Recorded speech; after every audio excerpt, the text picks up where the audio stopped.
In his book, God and Donald Trump, Steve shares the reasons why he got behind this unlikely candidate and explores the possibility of a divine intervention involved in his election. Why Trump? Why'd you pick him?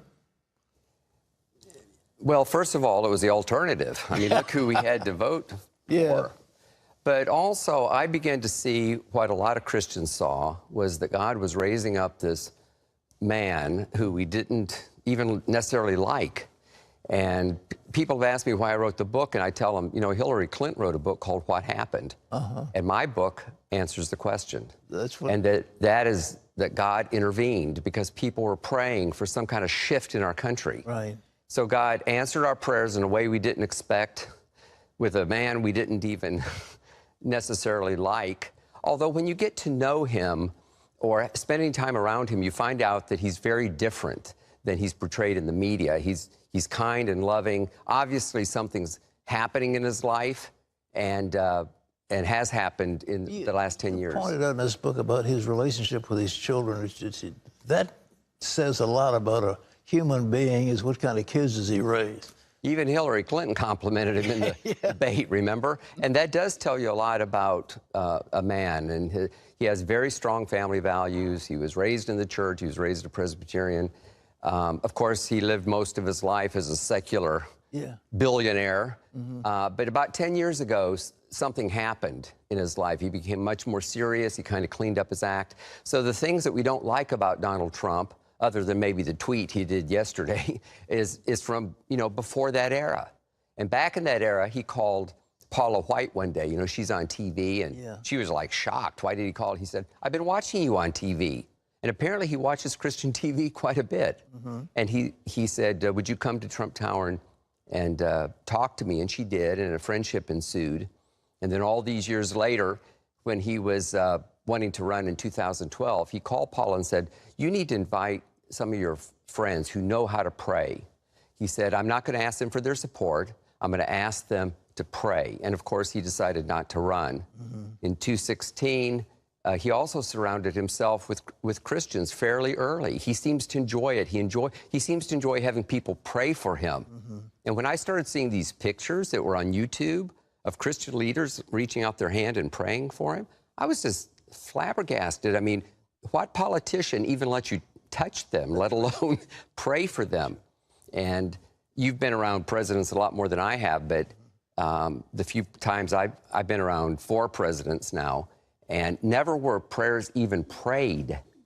Yet Donald Trump seems to enjoy this. And I believe that there is something going on in his heart. And I believe that God has raised him up. You pointed out several people that you admire who had prophetic word way, way back, years in advance, that he was going to be president. Can you tell us about those? Well, I documented in Charisma magazine, and we put it in the book, 4 specific prophecies. There were more than that, but starting with Chuck Pierce in 2008, and then a fireman from Central Florida in 2011, a very unlikely prophet, and more recently, Lance Wallnau, who believes that God was raising him up like Cyrus, you know, who was not a godly king at all, yet he saved Israel. And finally, Frank Amedia, who actually, in the book, I tell a story about how he gave Donald Trump a prophetic word, and it's never been reported. Back at the time, he told me about it, and he wanted to keep it all hush-hush. And, of course, I asked him, and he gave him this prophetic word that he felt the Lord gave to him, put it in an envelope, and one of his staffers gave it to Trump when he got on his airplane. And it basically said, and it's in the book, that if you humble yourself before me, you'll be the next president of the United States. And we can only speculate what Donald Trump said in his airplane in that setting. But I believe that he probably has humbled himself the best he can. You know, he's an imperfect person like all of us are, very brash. But I don't really believe that he's the prideful person that he's often portrayed. You pointed out about his mother, too, who's from Scotland, and they were there in that Hebrides revival that was so powerful. Could you talk about her? She must have been quite an amazing woman. She was raised a very strict Presbyterian, the free church. The Scots call it the wee frees. And they were very fervent people. Now, she moved to the United States about 10 years before that revival. But that revival broke out among these people that she knew. And and she was in some kind of very strong Christian environment growing up, and she influenced her children. She made sure that they came up in the church, that they went through confirmation and this type of thing. And Donald Trump, you know, attended church. He was in Norman Vincent Peale's church as a young adult, and he got away from it, but now he's come back. He, as I said before, he surrounds himself with Christian leaders who know how to pray. You also pointed out a Catholic divine who was a monk who had this word. What was his word?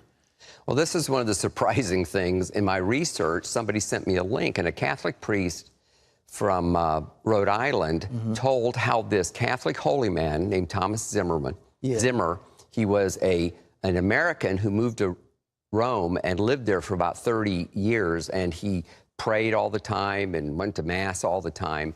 And he told a young medical doctor in the 1980s that an American businessman named Donald Trump was going to turn America toward God. And the young doctor, you know, this medical student said, "You don't mean the billionaire from New York?" And he said, "Yes." And he said, "I'm so certain that I purchased a brick and put his name on it." And they had this thing where they brick up a door in St. Peter's every so often. And I don't understand all that stuff. But the medical student came back, established a practice in Boston. I've interviewed him. He's very credible. He only remembers this as his word. The old man came back to America in 2008 and died in 2009, so we can't ask him. But he remembered this story, mentioned it to the priest. The priest believed that it was probably true, and it went viral. That's how I happened to find out about it. And I've checked out everything, and we'll never know for sure. But I present it because it's an interesting story. And I believe that if God could talk to these people that I mentioned, who I know and respect, he could speak to a holy man. And notice he didn't say that Donald Trump would be president. He said Donald Trump would turn America toward Christ. And when I interviewed the priest, he told me that he thinks that Donald Trump has already done that. He said when he beat Hillary Clinton, he turned America toward Christ, and then, of course, since then, he's done a lot of other things. You know, when I heard her in that debate defend partial birth abortion, the most hideous type of abortion, and saying she wouldn't touch that, I said, man, that's an extremism we can't have. But I think Trump stood in the way of that. And his policies, we've never had a president like him in history. In the debate, he said that it would be overturned during his administration. And he's already appointed a very good Supreme Court justice, and likely will appoint some more. We'll have to wait and see what happens. Well, he has the possibility of putting in maybe 3 Supreme Court judges during his time in office, which would radically change the jurisprudence having to do with abortion and family values and homosexual marriage and all that. It's amazing. Well, our country has been going toward the left and toward immorality for a long, long time, but there's been a crescendo lately. But God's people have prayed, and I believe that God has answered our prayers, and we have a reprieve. Donald Trump is not perfect. He can't solve everything, but at least we have a reprieve, and we can be encouraged that God hears our prayers. Well, the left has gone after him in a fashion that's never happened in our lifetime. And yet he just stood firm on all these issues. It's amazing. Doesn't faze him. Yeah, he really does. He seems to be having a good time. If it was me, I would feel awful from the stress. Well, anyhow, did you think he's going to have an impact, a great impact in our country? And there's no question God has put his hand on him. That's your feeling. That's the premise of this book. Exactly. And I wanted to put all this on the record because I've read several books on Trump. They don't even mention the fact that evangelicals supported Trump 82%, which was probably the tipping point in terms of the election. That's right. And they don't talk at all about what God's will is. Where is God in all this? But remember that Benjamin Franklin said at the Constitutional Convention that God is involved in the affairs of man. That's right. And I believe that God is involved, and I'm hoping that my book, God and Donald Trump, will help to widen the discussion, and maybe some of the secular people will have to at least ask themselves, could this be true? How's your book doing, by the way? How long has it been out? It releases November 7th, today. Oh, today is the day. Well, I'm honored that we will have the inauguration of this important book. And Gordon gave me a very nice endorsement. Yeah. We got a lot of good endorsements. There are a lot of people that seem to think, we're glad you told this story. And as a journalist, you know, Yeah. I've been telling these stories, but usually in magazines and in blogs. But I just felt that it was important that I go on the record and people can judge it for themselves. I don't push it down their throat. People can read it and decide for themselves. Well, I hope it does well. Ladies and gentlemen, this book is called God and Donald Trump. It has some amazing stories of prophets who had a word way in advance of the election that Trump was going to be the next president.